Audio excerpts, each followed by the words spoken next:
When most people want to play Factorio, they do this. But wait, did you see it? If I rewind and play it in slow motion, you can see that there's actually something there. Hiding in plain sight, these are the cryptids of the Factorio world.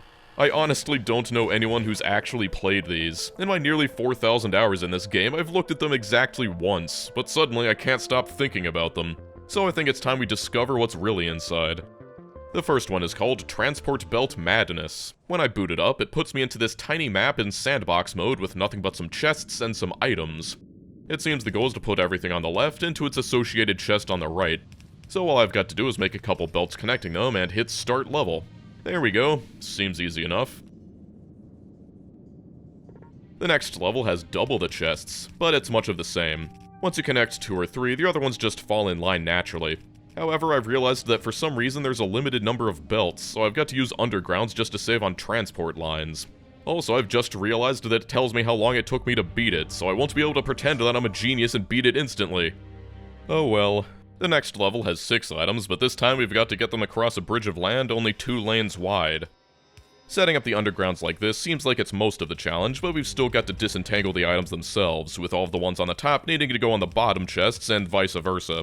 It's not terribly complicated, and I've got them all sorted out before they even make it across the other side. Alright, now this is the real challenge. 8 items and only 4 lanes, but years of making spaghetti has prepared me for this. It gives us red undergrounds, and the only way to beat this level is by belt weaving. Yellows and reds are mutually exclusive to one another, so even though they're occupying the same lane, you can move 2 items at once. When you know that, you can actually start taking on the main challenge, but at least you know for a fact that the middle needs to look exactly like this. Unlike the last one, there's no way to disentangle these belts only on one side, so I've got to make it so that half are taken care of on the left and the other half are taken care of on the right. So after some fiddling with the belts, I've finally got this. Now it's on to the final level. Looks imposing, right? Well, you're wrong, it's actually pretty easy, and that's because this whole thing was balanced for the days when yellow, red, and blue underground belts all had the same length of 4, instead of the 4, 6, and 8 we have now. That should really give you an idea of how old these scenarios are. So if I really wanted to solve it, I'd need to self-restrict myself to only 4 underground lengths, but I've got a video to finish, and if the developers didn't want me to have an easier time in their obscure challenge modes, maybe they shouldn't have buffed the underground belts way back in 2017. If you're not restricting yourself, it's mostly just tedious. Anyway, this is truly awful, but it really does display the kinds of horrors you can create with belt weaving. There we go, and after about 40 minutes altogether, that's Transport Belt Madness crossed off the list. Pretty short and straightforward, so let's move on to the next one. It's called Tight Spot, and seeing as it's giving me the option, I've obviously got to choose hard mode. Accordingly, it's a space-restricted challenge. There's this market, and I'm pretty sure if you showed this to 90% of players, they'd assume it was from a mod. You start with 10,000 coins and can spend them to buy items from the market. There's also walls everywhere, and they cost coins to remove, so you're highly incentivized to use as little space as possible. The goal is to make the item in demand, in this case iron gears, and then put them in the chest near the middle. Each one will give 10 points, and I not only need 3,000 to win, but I also need to make enough to pay off all the coins I spent building everything. The buildings are also expensive, so if you can save money on the build, you can reduce the number of items you'll need to make to win. It's not like you can just wait forever either. As you can see, I've only got 10 minutes, but here's what I came up with. Thankfully, it lets you speed it up, otherwise we'd be waiting here forever. It does screw up the time played statistic, however. Level 2. It seems we've got to make electronic circuits. It's a bit of a step up because it means I'll need to make both iron and copper. You get the spaces on the ore patches for free, and they were kind enough to put the water right next to the coal, so I can fit the power here. One engine is more than enough, and it doesn't matter that I've used up all the space on the coal patch because the coal demand for only a handful of furnaces is pretty insignificant. I'm using burner miners because they're like 1/5 the cost of the electric ones, don't take power, and are smaller too. But looking back, using just one electric miner instead of all this would have been easier. Also, it took me forever to realize this, but the further away you get from the center, the more expensive buying land becomes, so you want to fit as much of your assembling in the middle as possible. One miner can supply about 1.6 stone furnaces, so this 3:5 ratio is perfect here. The most annoying part is getting the coal to the furnaces, but once I've got that figured out, the assemblers and miners go up pretty easy.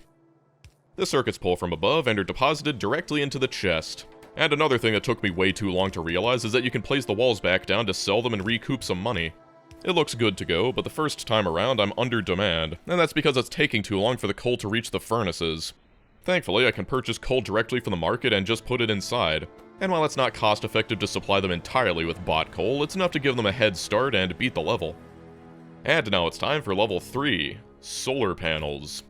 That's quite the jump in complexity. Now we're going to need steel, but on top of that, solar panels take quite some time to produce, 10 seconds each. Sure, they're worth 600 points apiece, but assuming I spend all 10k of my coins, 12 minutes is just barely enough for a tier 2 assembler to make 28k worth of points. And that's not including the time it'll take the base to warm up. Well, it's important to try and ratio these things out beforehand, and so it needs about 30 copper plates and 40 iron plates each. And if we need to make at most 47 to win in 12 minutes, that means we'll need around 3 iron plates per second. With the limited resources, that's just barely doable. Again, trying to minimize costs, I build the copper forges near the middle and try to fit the assemblers around there. I've got 2 patches of every resource, and I'm gonna need all of them. The main challenge is all that steel. It requires so much space, it's impossible to avoid going into massive debt just to try and build the furnaces. Not only that, but they need fuel as well, and as far as I'm concerned, that's just impossible. I think it's more cost-effective to just buy 12 minutes worth of coal from the market than try to build it correctly, but that leaves me with even fewer coins. Trying to route all these belts is a nightmare and a half, but here we go. And I'm a whole 4,000 points off. Alright, time to tweak it a bit. One problem is that one boiler is just barely enough to power everything, and there's some power fluctuations. When the machines aren't getting enough power, they're operating slower than they should be, and that'll throw off my calculations. The problem is, setting up more power is extremely costly in both space and materials. I added a 3rd engine, because even though one boiler can only supply 2 engines, the power is fluctuating a lot, and so when it's below, it should store steam and have a little overhead to meet demand. It helps a little bit, but I'm still way under the requirement. I look at it, and I realize I've got no choice but to start from scratch. This time I'm gonna put the copper furnaces up here. I think the main issue is just how much expensive real estate I had to buy to fit all the steel furnaces. And so if I can compact things even more towards the center, I'll have a lot more wiggle room. The steel furnaces are in a much better position, and there's that one coal miner to supply them, but as it turns out, it's still not enough. Again, my calculations say that this should be possible. Despite the cost, I add on another steam engine, and that actually makes it a little worse. But then I realize that the circuit assembler is ever so slightly too slow, so I've got to add another one. With that, I get close. I need 1.3k more instead of 4k, but I'm not sure what else I can do. The extra power proves to be not worth the cost, and when that's gone, I'm at 29. This little nub here is to put the iron ore on the right side of the belt, but who cares if it gets mixed together with the coal? I only need to run it a little bit. And that's that. Except, I made an extra 600 somehow. I played through it, and sometimes I get an extra solar panel, and sometimes I don't. No idea why, because I'm pretty sure Factorio is pretty deterministic, but I'm not complaining. That was painful. I am terrified of what's next. Next level, it seems like I've got to make rockets. It sounds pretty scary, considering that means I'll need to set up oil refining to make the sulfur, but after breaking it down, I'll need to make at most 127 rockets, and with 11 minutes, just one furnace is enough for both copper and iron. I've got this nice compact way of making explosives by mining coal directly into the chemical plant, and then dropping those on a belt. Thankfully, the market has filter inserters this time, so I can put the ores on the same belt and then put them into the correct furnace. Then I've just got to throw together some circuits and then combine everything together to make the rockets. 3 assemblers is enough to meet demand, and there we go. Pretty easy compared to the last one. Alright, it's finally time for the last level, and our product is chemical science. Once again, we'll need to make oil products, but I only need to make like 15 bottles of science to win. Working out all the ratios, I'll only need 1 of every assembler. I need sulfur again, but also plastic, and that goes up with a similar method to last time. Thankfully, the game was nice enough to make electric furnaces available in the market, and so I can just mine directly into them to make iron, copper, and steel. And for the 4th time, we're making green circuits. All I've got to do now is make engine units and advanced circuits, but I'm sure you get the idea by now. Lots of direct insertion and silly belt shenanigans. However, when I boot it up, it doesn't quite work, and that's because despite all my calculations being flawless, I failed to take into account that the plastic chemical plant will drink all the petroleum until it's full, delaying the sulfur for several minutes even though I'm technically making enough to cover both. So I've got to add in another pump jack. I also added in a splitter to make sure some iron makes its way to the engine units instead of being completely consumed by circuits. Overall, Tight Spot is interesting because it forces you to build in creative and compact ways you wouldn't need to otherwise, but needing to constantly buy every item one at a time is annoying. You can't even copy and paste, but we beat it with a surplus of 24,000 coins. Yeah, between this and Transport Belt Madness, I'm not sure what it is about the final levels being so easy, because the solar panels are the hardest thing by far. Anyway, that's Tight Spot, and next we've got Wave Defense. Considering my previous run-ins with biters, I should feel right at home here. It even starts us out with an already finished cuck box. We've got all technologies unlocked, and our goal is to launch a rocket before the biters obliterate us. If the biters manage to destroy the silo, you lose. Thankfully, they only attack at night, and the starting defenses should give me some time to set things up. It also starts you out with a ton of supplies, so we'll be able to get quite a head start. First, I'm going to need power, and I can put that together extremely quickly considering I've already got everything I need in my inventory. There's no pollution in this mode because the biters attack you at night no matter what, so I don't need to worry about that at all. The coal is also important for the next thing I'll need. The most important thing I want to set up is, you know it, you love it, it's the furnace stack. 48 stone furnaces is enough to completely fill a yellow belt with iron plates, and 15 iron plates per second is all you need to breeze through the early game. I think just about every Factorio player eventually settles on this design. It's just so perfect. Also, I've got construction robots, which are a major help for getting this stuff up fast. With that iron, the most important thing I can make right now is ammunition. It's just the crappy yellow stuff, but with night approaching, it's the best I've got. Also, belt automation is extremely easy and extremely important. I don't care who you are, make this simple setup the moment you've got automated iron. As you can see on the map, I'm getting attacked all over, and I've even lost a few walls here and there. It's a little scary, but the starting defenses should be able to hold out a little longer. I'm setting up another furnace stack, but it's a bit different this time because I'm making steel. You ever heard of a double-baked potato? Well, steel is just double-baked iron ore, so I'll run the output of the first stack into the input of the one next door. And remember when I said that my defenses should be able to hold out a little longer? Well, they're not. It's only the second night, and the cause is obvious. I've already got medium biters showing up. I've got no idea how the enemies scale in this mode, but I can tell you that yellow ammo is almost entirely worthless against medium biters. Without any upgrades, yellow ammo does 5 damage, and medium biters have 4 physical damage resistance, meaning the most they can ever do is 1 damage.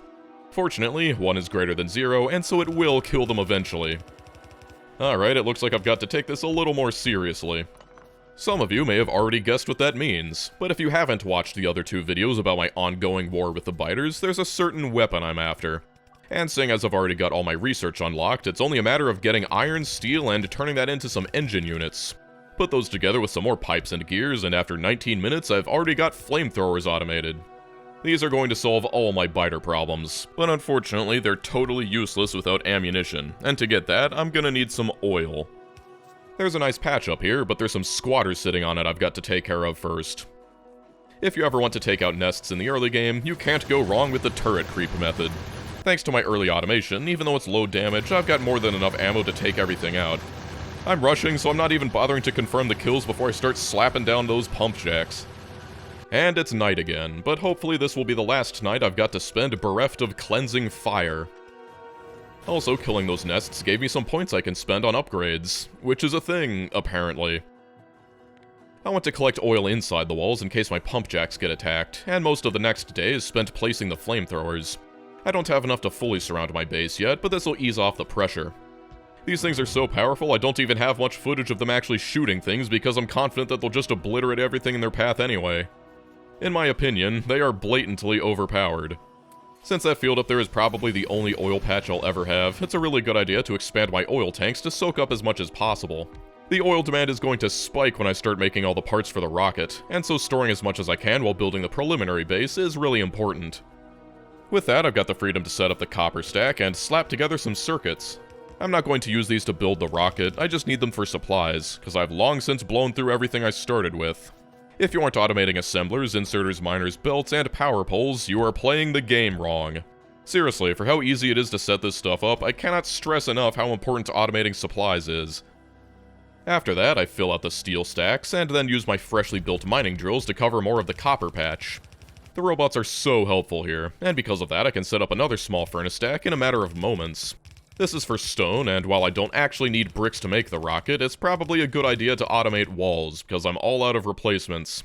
The flamethrowers will kill everything, but there's a bit of a delay, and eventually the biters will whittle down my defenses if I'm not replacing them. Here's that belt automation I was talking about, and while I could totally survive off of nothing but yellow belts, red belts along with some steel furnaces will allow me to double the output of my furnace stacks. Alright, now you can see the majesty of the flamethrower turrets. I haven't even looked at my walls for the past 30 minutes, but we're up to big biters now. Things are escalating quickly.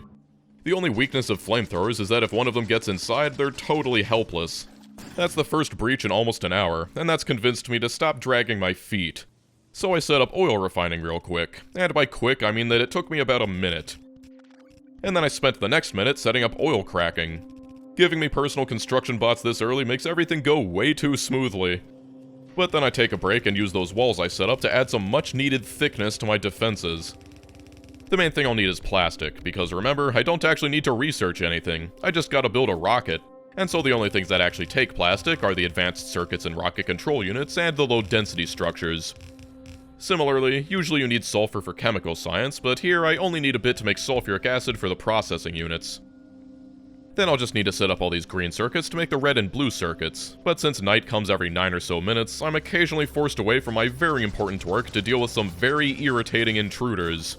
I probably should have set up some red ammo production, but when one of these biters gets inside, a flamethrower is the only thing that can actually take him out. Well, if I can just win fast enough, none of this will matter, so with all those circuits set up and the plastic, I'm setting up red circuits real quick.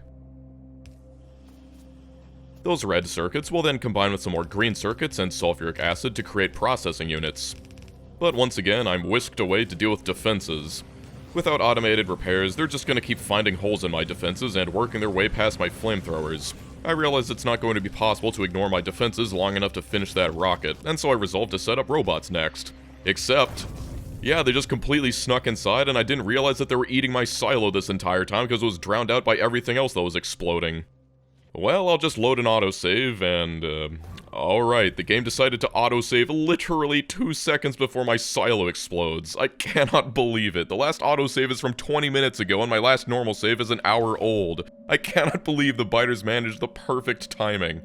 Well, call it hubris, but what do you want? I've never played this mode before.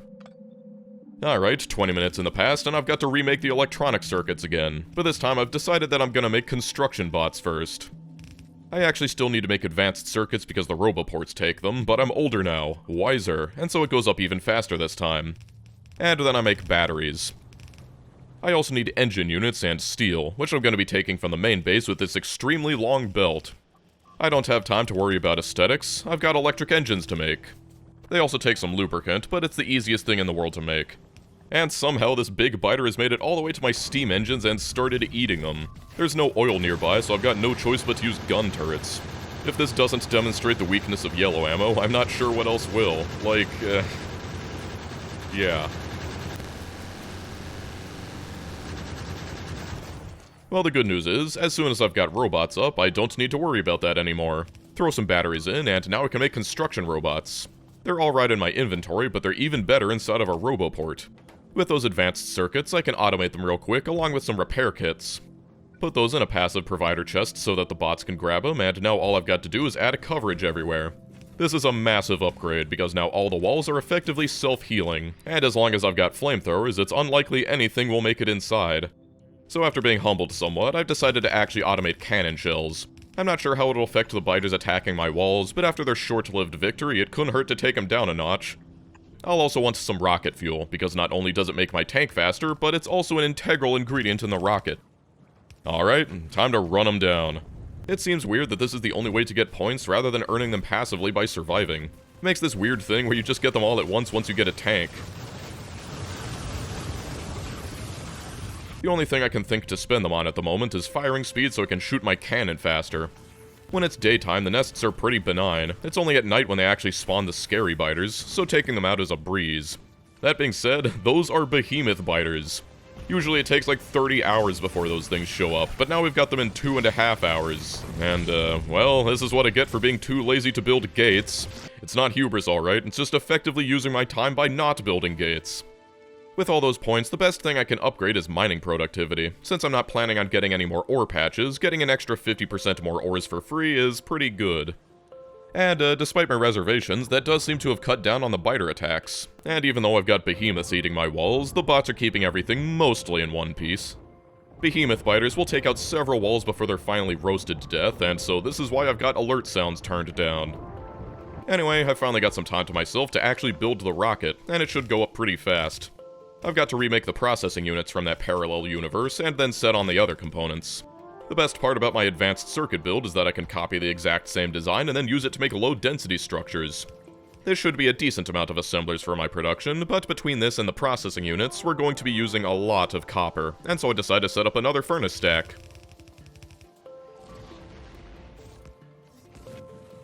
This might seem like it's taking a while, but the fact that a single flamethrower can take out a behemoth on its own is incredible. They've got about 10 times the health of a big biter.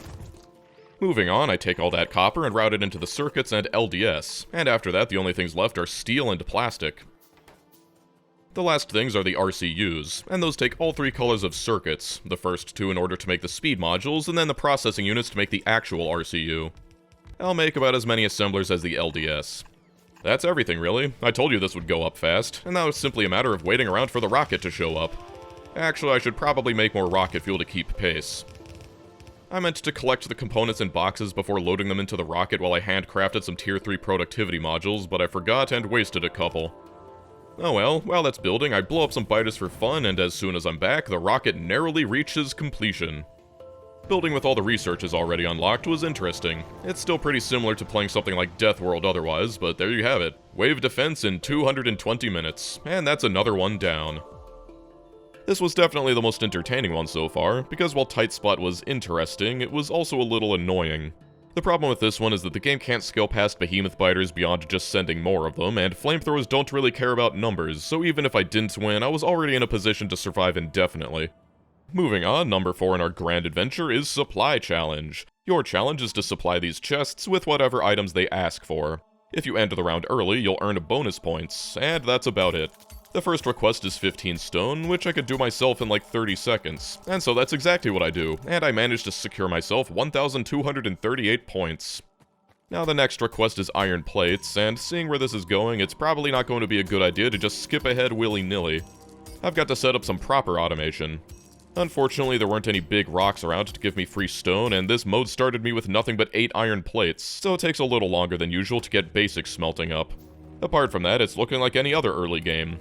I've got my coal snakes, I've got my burner miners depositing straight into some furnaces, and as I get more iron, I can set up even more furnaces. That's the beauty of Factorio. Even though I could skip this round early, I let the clock run out before inserting the plates, and then the next request is iron and copper. This is also easy, and with my level of industry, I complete it almost immediately, but I'm still worried. And so it seems prudent to set up electricity now. It doesn't seem like I'll be able to handle everything by hand for long. With those steam engines up, I can start researching things, because despite having a timer breathing down my neck, that's still something I've got to do. The first thing, as always, is automation. I've said it a million times, but if you set up these quick and dirty assembling machines to make belts and gears, you won't regret it. I've also got some hand-fed red science, as well as some circuits. The order is still relatively simple, taking just some copper cables this time, but I'm not taking any chances. I'm just going to treat this as any other game and start setting up my furnace stacks. The gear and circuit automation I've set up is extremely helpful in making it possible to finish all these miners and inserters I'll need sometime this century.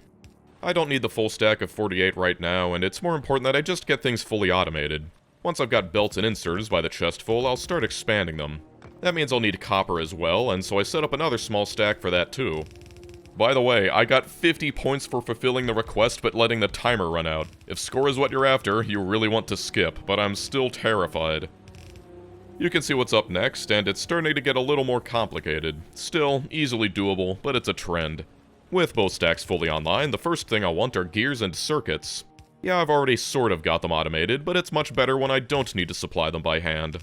Also, they seem to be pretty popular with the requests, so keeping around some chests couldn't be a bad idea.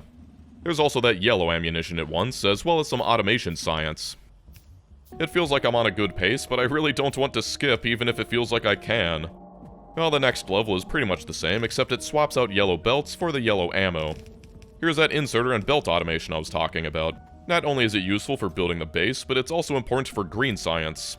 I'm not sure why, but I've got the feeling like I should probably keep researching things. Feeling a little confident, I skip to the next level and see that, sure enough, logistics science is on the menu.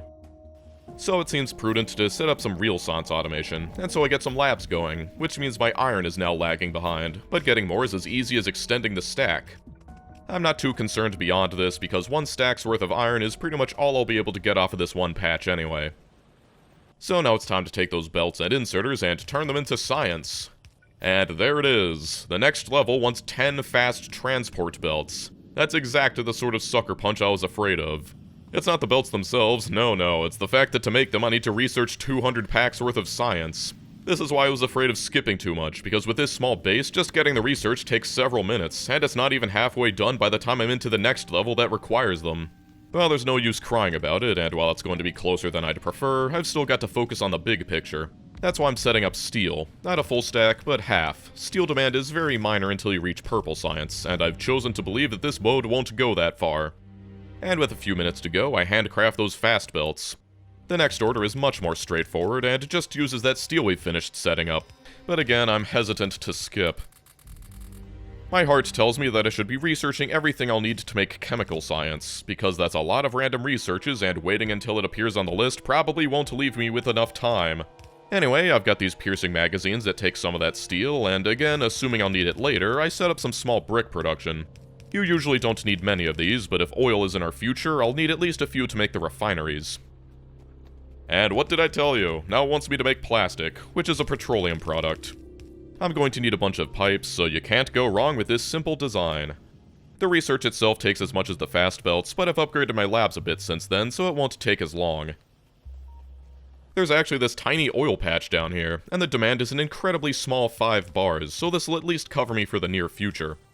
I'll just bring that up to the base with pipes and turn it into petroleum. It also wants some grenades, so who am I to argue? That just takes some coal and iron, and with the coal we can also finish the plastic. But while I was setting this up, you may have noticed that we're now looking at advanced circuits on the horizon. I'm going to need some extra labs because I'm not even done with the plastic yet. Well, the research finishes, and instantly I'm onto those advanced circuits. I'm just going to assume that I won't need a ton of these and start setting up just a few. Normally you'd want way more red circuits than this, but if it's just going to ask for 10, that's no problem. It's a bit of a funny build, but that plastic can go right in with some green circuits. For some reason there's biters in this mode, but I'm feeling a little more secure, and so I go searching around. The first thing I discover is that this map is tiny, and the end of the world is right there. I mean, I didn't even need to spend 300 hours getting here. The second thing I discover is this beta shipwreck model filled with some free random speed modules. This really goes to show how old these modes are. The main thing I find is another source of oil, which is going to be very useful if I ever need more than 1 plastic bar a minute. At this point, I'm doing a pretty good job of anticipating what's going to ask for next, and so after the timer runs out, it asks me for the sulfur I've already researched. I know where this is heading, and so I'm setting up that oil field to help shore up my plastic and sulfur production. I really wish I brought some of those grenades to get rid of all these trees, though. Anyway, these timers are pretty long at this point, and I'm just getting carried away here, setting up even more oil refining, even more plastic production, advanced circuits, as well as some green circuits, all in preparation for the assumed chemical science. Next one is just engine units, and it's sure giving me a lot of time. At this point I should really just skip ahead, but I'd really rather not soft-lock myself this far in. So I do the only sensible thing and set up engine units as well as an entire chemical science build. Alright, now I think it's safe to skip. It gives me way fewer points than it did at the beginning. I guess going fast isn't as impressive when you've already got an entire base. Regardless, it seems like I'm pretty well prepared now, and while I take a leisurely drive around to see if there's any other secrets lying around, I start researching processing units, because you never know. I can fulfill these pretty much instantly, but now they're asking for things I've already built like grenades. Not complaining. That takes care of that, and now it wants walls. Okay, easy enough, walls and grenades. I'm pretty sure I can figure that out in 14 minutes, so skip. And now it wants military science. Well, I'm not surprised given what it's been asking for, and thanks to that red ammo build I made an hour ago, I can just route all those all the way over here and feed them into some military science assemblers. I've got nothing better to do than just watch this fill up with 50 science packs, and as soon as I've got what I need, I skip to the next level, throw everything in, and then skip again, and, alright, I guess I win. Turns out I didn't need to put the chemical science in the labs at all. I feel like not knowing what it was going to ask for severely hampered my ability to secure points, because most of these things you need to plan out well in advance. At least I broke 10,000 points, so feel free to try and beat me at home. I doubt these items are randomized. So where does that leave us? I'm gonna skip over the multiplayer only ones for now and move on to Sandbox. Yeah, it's a Sandbox mode. About what I expected, except I don't even know why this is here, because it's totally pointless. Anything you can do in here, you can do better by just typing /editor into the console of any normal Factorio run. Well, there's nothing I can really say about this, so let me just show you the worst blueprint in the entire game. What you do is you take some rails, and then you just put them all over the place. Copy that a few times, and now you have an ungodly mess of lag where every single tile that can possibly be occupied by a train track is. I highly recommend pasting it in your friend's world and freezing their server with the excuse that you just wanted to play bumper cars. It's already terrible, but I'm terrified by how much worse it'll become once Space Age comes out with its new curved rails. This is about the only thing you can do that consistently causes massive performance issues, and trying to paste it more than a few times causes the game to freeze for several minutes. Kudos to the developers though, because even though this thing took 10 minutes to unfreeze, eventually it finished pasting it. Okay, that was stupid. What's next? Ah, Rocket Rush. True to its name, we're going to rush a rocket. I'm turning off biters because it just seems annoying, and I've already done that with wave defense, because just like wave defense, every technology is unlocked from the start. Instead of giving you a box filled with supplies, the markets and coins are back, and you need to budget your starting supplies. There's nothing really stopping you from buying a nuclear reactor, but considering the costs have some insane scaling, it seems best to get everything you need to quick start some smelting rather than worrying about the higher tier items. Which is why I've spent it all on miners, yellow belts, and inserters. So when you want to start, you stand on this thing and wait. I've started to notice a trend with all these modes, and that's that most of them are about doing the early game, but really fast. Unlike the other ones though, there's no punishment for going slowly, apart from the shame of just being bad at the game. I guess it's a good thing I waited 4,000 hours to play these modes, because otherwise they might have been hard. Anyway, using all those great starting items, I've already got power up, and within 6 minutes I've got miners up, as well as my first furnace stack. Since I've got all these starting items, I can skip the part where I make dirty automation and head right into the real thing. That means setting up copper just as fast as the iron, since you need both to make electronic circuits, and those are used in pretty much everything important. Also, I can't believe that I forgot that I have a bunch of free robots and can just copy and paste the first stack. I'm not used to having personal robots at the start, alright? Anyway, as I've mentioned, circuits are the most important, so I set those up right away. I'll probably want more than 8 assemblers worth of circuits later, but this will be more than enough for now. With a single yellow belt of copper, you can't supply much more than this anyway. It's also a good idea to collect gears and circuits in some chests, especially if you're rushing, because while it's best to automate things, you can also handcraft some on demand. But like I've said, no matter what you're doing, automating all the basics is your #1 priority, and within 20 minutes, I've got most everything I'll need automated. But I'm moving so fast, it's actually really tough to keep up with how much I want to build. Since I don't need to make any science, everything is pretty much limited to simply how quickly I can set up the infrastructure, and it makes me wonder if setting up more iron at the beginning would have been better. Regardless, when I've got bots, there's no reason I shouldn't go ahead and set up steel. Remember, the only things I actually need to make to win are rocket fuel, low-density structures, and rocket control units, so all this industry is just preparing to make that stuff. I've got a major inserter shortage, so I take this time to drive around with that car I cleverly bought at the start to go and find some oil. It's surprisingly far away, but at least I eventually find some. And sure enough, when I'm back, I've got enough inserters to finish the steel. Right now it's mostly just to make the better assemblers and power poles, but it's also something I needed to make the pump jacks necessary to extract oil. Also, I'm going to need a lot of pipes, and I probably should have set this up earlier. Again, bricks aren't that important, but I will need some to make the refineries, so these hand-fed furnaces will be enough. Now to drive all the way out to that oil field. This is a pretty big patch, so it's unlikely I'll need more than this to complete the challenge. It's not really worth setting up a train because it's a lot of fiddling around for something that I have zero intentions on expanding, which is the main reason to use trains in the first place. And once again, this is why you automate a ton of underground pipes. If you place the power poles going in and the pipes going out, you can reduce this whole thing to one trip.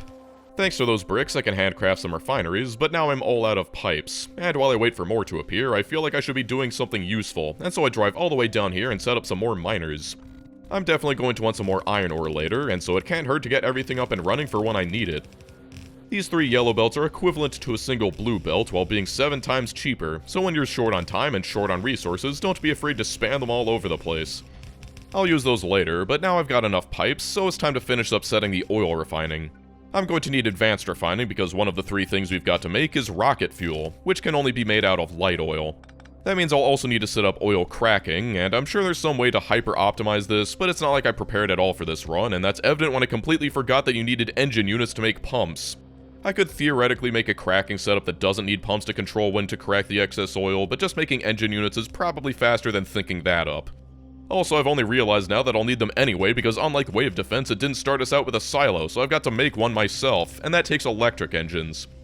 I checked, and no, you can't buy the silo from the market at the start, so there's no avoiding it. Anyway, that's plastic done, and I'm immediately going to feed that straight into some red circuits. Since I'm not making any science, apart from things like inserters and assemblers, 100% of those green circuits are going to go straight into these red circuits. As a general rule of thumb, you want 1 green circuit assembler for every 6 red circuit assemblers.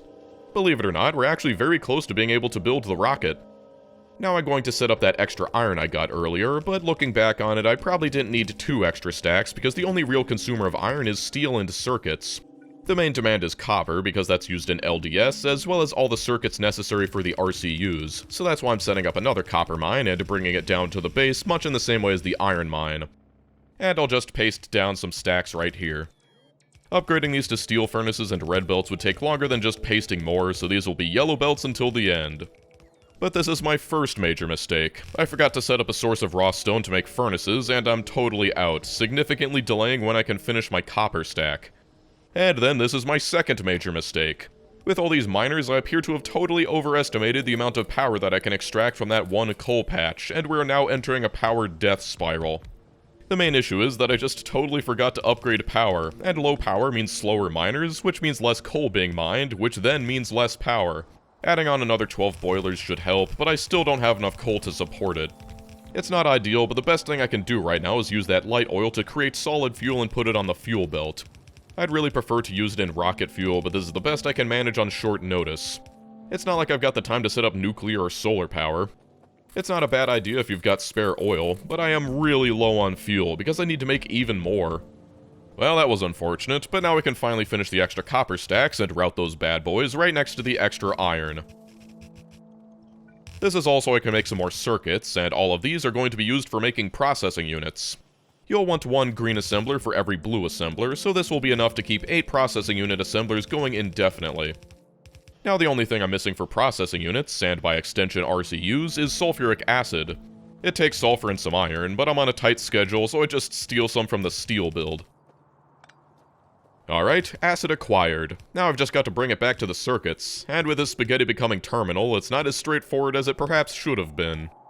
Regardless, I finished setting up the processing unit shortly afterwards, but I've still got some other things to finish up, and so I'm going to collect all the processing units in a box, cause I'll need a handful to myself later.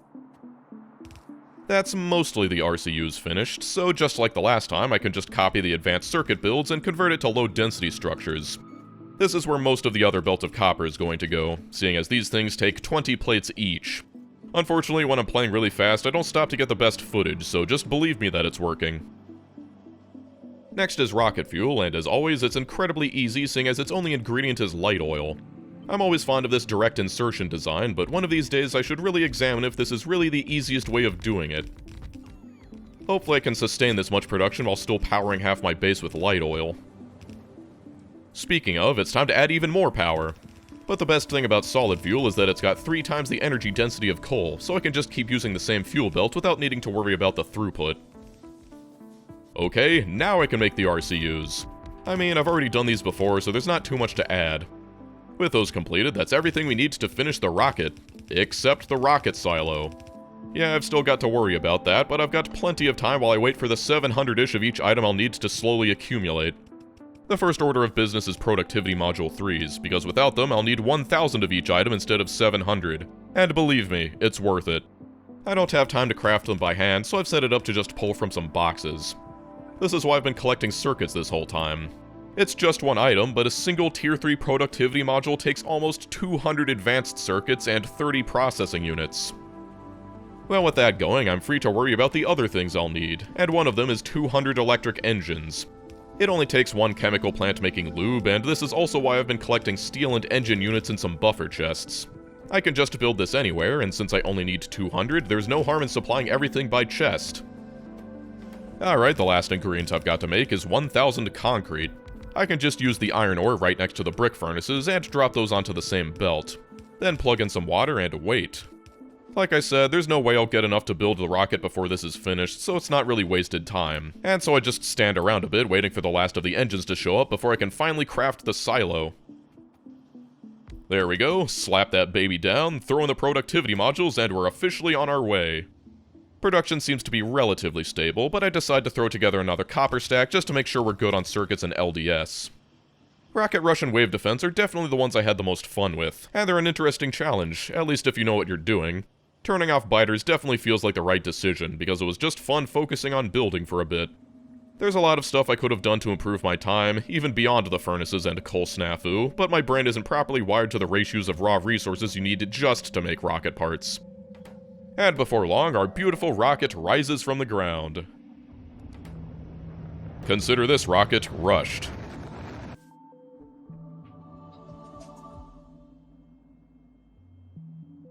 Don't listen to the time played, it's including the time spent choosing my starting items. I really wish I could have gotten it under 2 hours, but I'm reasonably happy with this outcome. Alright, there's 2 more modes, and they're multiplayer only. The first one we'll look at is team production. The first step to play this is to convince someone else to play it with you, which is the hardest step, but fortunately, while I may not have friends, I have several money friends that I can summon at a moment's notice. You stand on these colored squares and can play solo or on teams. Each team is dropped into their own little square with their own resources, and the goal is to make the product faster than anyone else and more than anyone else. You're given a box filled with the only supplies you'll get. Unfortunately, they're completely bare bones because half of them are burner miners and burner inserters. There's barely any belts either. Well, it seems smart to get a bunch of coal while I set everything else up. The thing I've got to make is engine units, and that means the only ingredient is iron. Sure, some of that iron needs to be turned into steel, but still, all I've got to do is mine iron ore.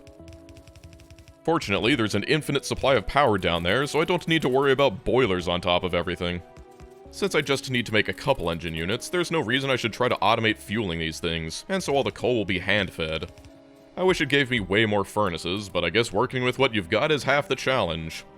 It's not like I can make the engine units by hand because they require an assembler, but they're made in much the same way as any other game.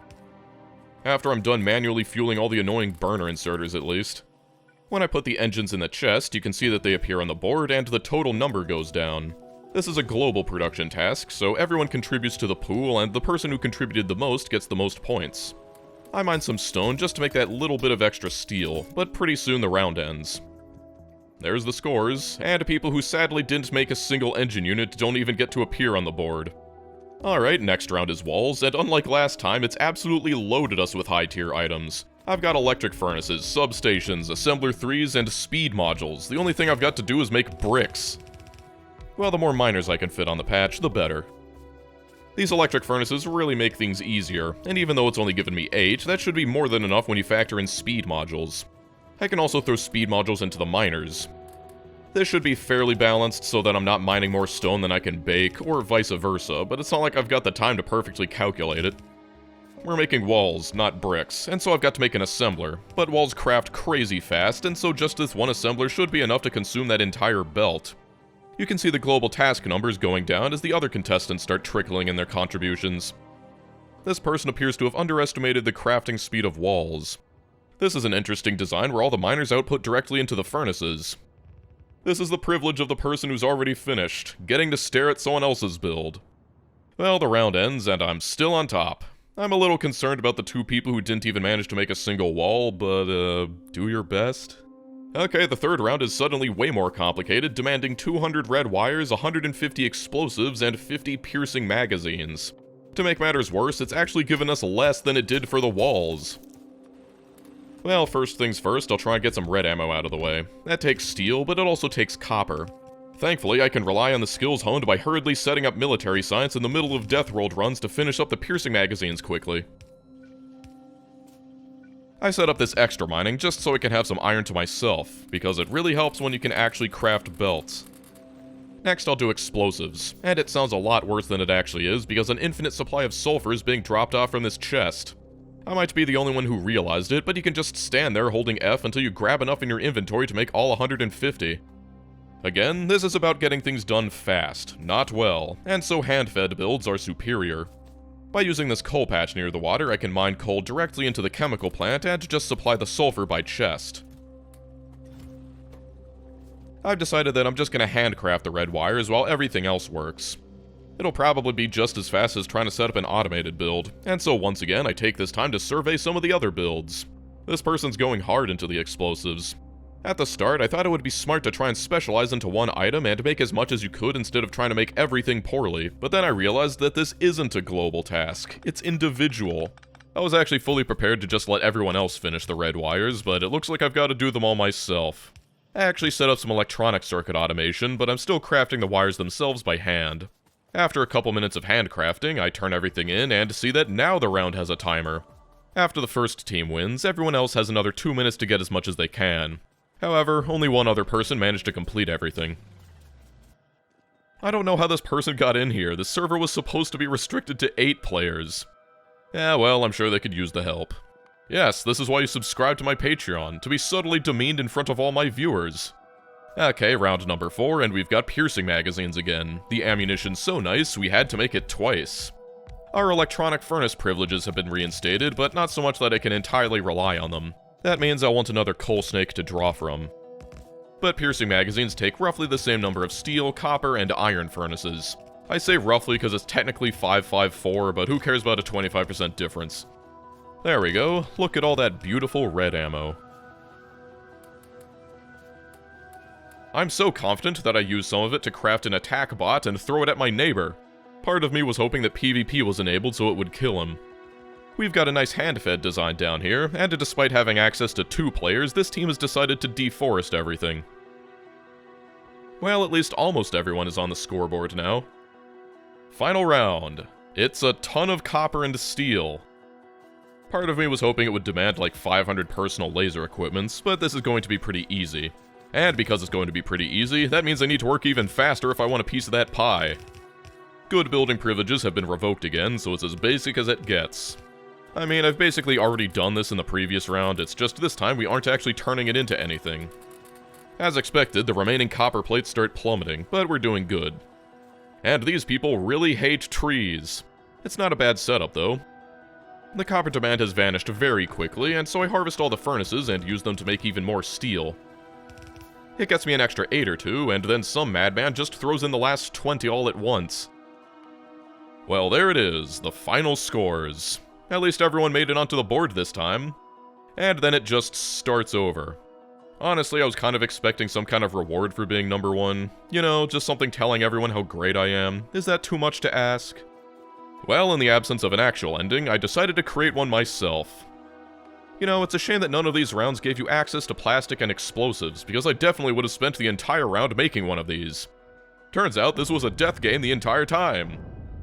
Maybe if they didn't let me win, I wouldn't have gone mad with power. Anyway, it's interesting that I can't build anything in their squares if I don't set my forces as theirs in the editor. I guess it would be a little funny if you could build in your competitors' squares.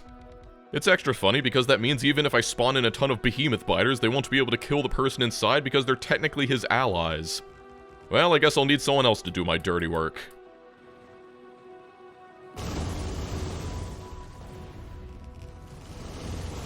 Yeah, shoulder-mounted atomic munitions do have their risks. I wonder how many of these I can fit in here. Honestly, if you're like me and can summon 7 people to play along with your games at a moment's notice, I'd recommend this challenge. It was fun. Oh god, they still have a nuke! Well, freezing the server is definitely one way to end it. Now it's time for the last one, PvP. This is something I've always known about, but I've never seen anyone play it. I've never even clicked on it. There's actually a ton of options in here. I probably don't need to explain the concept of PvP, but to win you need to either launch a rocket first or destroy the enemy's rocket silo. I'm going to be playing 1v1, and compared to the team production, there was a surprisingly short list of people interested in taking me on, but eventually 1 volunteers and we're off. Ignore all the people randomly joining, I left it open to spectators. Anyway, it starts you out with absolutely nothing by default. This is actually how the game used to start you out. None of that 1 free burner miner and some iron nonsense, just nothing. You've got to punch your own stone and iron by hand. Naturally, this slows you down quite a bit. So I've never played this mode before, but just like all the other modes I've played in this video, it seems the secret to success is to just build fast, or at the very least, faster than your opponent. My instincts tell me that the first person to make a tank will win, so that's gonna be my goal. I've got a lot of practice, and while it's not going to impress a speedrunner, I'm getting this stuff up pretty fast. You can see all the strats I've talked about, the early mining drills, science automation, and assemblers for belts and gears and circuits. One of my favorite things about early game Factorio is how quickly things multiply as soon as you've got your foundations set up. And by that, of course I mean the furnace stack. Once you get that, as well as electric mining, everything's smooth sailing. It's rare that your production will outstrip how quickly you can build, so just having a steady supply unlocks everything. You can see my pollution, and you can also see the pollution of my opponent. Honestly, that's pretty unfair, isn't it? I mean, if you wanted to build a secret mining outpost, everyone could just see where it was with a pollution map. It also tells me that I'm going quite a bit faster. Well, the sooner I win, the sooner I can put my opponent out of their misery. That's mercy, right? Basically what I'm saying is, I have no intentions of slowing down. As always, circuits are the most important, and even though I haven't even managed to research them yet, I'm already building for green science. Since they only take circuits and iron, I can make an entire green science build in a matter of minutes with just 2 straight lines of belts. Just one inserter assembler is enough to supply 12 science assemblers. I'll just make 6 assemblers, so I can use the extra production to make the inserters that I'm actually going to use to build the base. I've also gone ahead and automated assemblers and miners. I'm not planning to take this base to the rocket stage, so that affects how I'm building. And so while this red science build is a little silly with how it's using the circuit belt to carry iron gears, it's not going to be a problem. There we are, after 40 minutes we've got fully automated red and green science. And considering at 30 minutes I'd just barely finished my first furnace stack, you can see what I mean by the scale of the base starting to multiply. I did neglect to actually automate my coal supply to the boilers, but now that I'm actually researching stuff in the background, this is more like multitasking. I should have made more labs, but I don't think it's limiting my time that badly. I'm researching the essentials in good pace with how quickly I can actually build. Since I'm going to want steel, I'll need even more ore. The patches inside the base are pretty pathetic, though. Maybe it's to encourage you to actually move outside your walls, but this'll be enough for my purposes. There's the steel, stealing. Again, when I'm rushing, I don't have the time to get the best footage. I make some piercing ammunition because there's biters about, but I'll also want this for military science. Similarly, I'm also going to need a few bricks, but it's not important enough to make its own stack, so I've just got this little thing mooching off the fuel supply for the boilers. This is for the refineries, as well as the wall portion of military science. I don't even have oil processing researched yet, but it can't hurt to fully lay out where the advanced circuits are going to go. Normally I'd make 24 of these as a good primer, but considering my limited ambitions, 12 seems appropriate. Now as soon as I've got plastic, I'll be ready to rock and roll. I'm waiting for that to research, so while I'm already building things ahead of time, here's engine units. And then that will feed into the chemical science I don't have researched yet. Then I'll just shove military science in here. I don't know. I don't need much of this stuff, but I'd still like to get it rolling before I head out. Speaking of heading out, I'm heading out. After making 1 billion underground pipes, I'm leaving my square for the first time in the search for oil. Well, not really the search, since I know where it is. I just gotta drive there. There's biters nearby, and this will probably annoy them, but I only need this to run long enough to get a couple hundred bottles of chemical science, so I'm not going to bother defending it more than this. Now I just need to drive back with the power. I wonder what my opponent's base looks like right about now. Once again, I have zero intention to expand this base past chemical science, so unlike every other run I've ever played, I'm not setting up advanced oil refining ahead of time. All I need is petroleum. I can steal some of the coal from the boilers to feed my plastic, and thanks to the magic of building it ahead of time, I've got advanced circuits. Unfortunately, I forgot to re-queue up my research, so I've just spent the last 10 minutes researching nothing, and now I've got to wait for sulfur and chemical science to finish researching before I can actually make them. Finally, I can set up the sulfur and finish the chemical science. But I've also got my eye on explosives, for obvious reasons. I've got it all set up to make cannon shells, but unfortunately I can't actually make them until the tank is finished researching.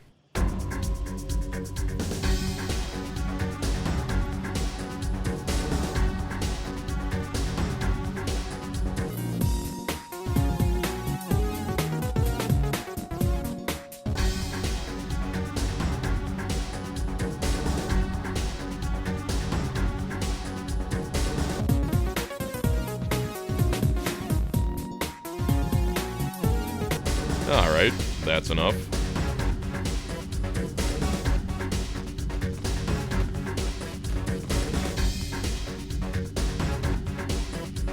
Knock knock.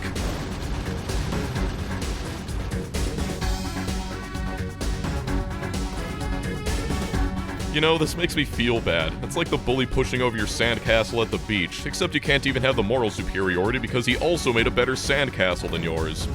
This is probably why PvP is pretty much never played, because after 2 hours of playtime, your reward is getting your beautiful base obliterated by a tank. There's some potential in the idea, but the developers are probably busy elsewhere. That being said, playing it 1v1 feels like you might as well not play it at all. There's no way to sabotage them, because that means you won't be building your own base, so it's really just a base race.